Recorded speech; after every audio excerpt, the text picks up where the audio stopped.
ihalo ang mga sangkap dyan para mas masarap yung luto namin ngayon. Lutong pangbahay mga idol.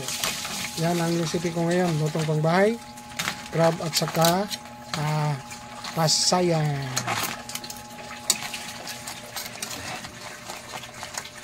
Crab at saka pasayan yan mga idol.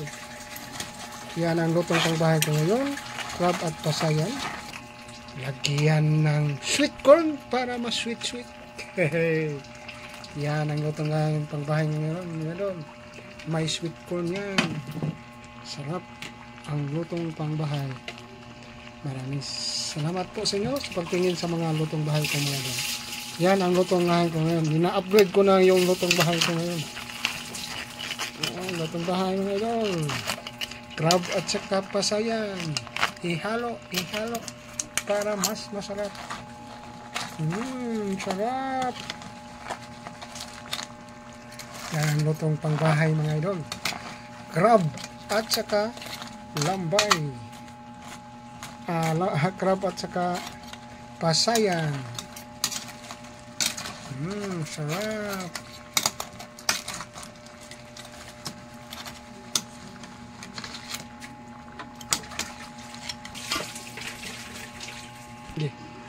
I-open. Yan ang lutong pangbahay ngayon. Crab at saka shrimps. Maraming salamat po sa inyo lahat sa pagtingin sa mga binablog ko. Lutong pangbahay mga idol. Yan ang lutong pangbahay ko ngayon. Yan, sarap. Maraming salamat po sa inyo sa pagtingin sa mga binablog ko. Arman Itlog, lutong pangbahay. Maraming salamat po sa inyo and God bless po sa inyo. See you next time sa mga vlog ko. And bye. Happy Thursday po sa inyo lahat. And bye mga idol. See you next time.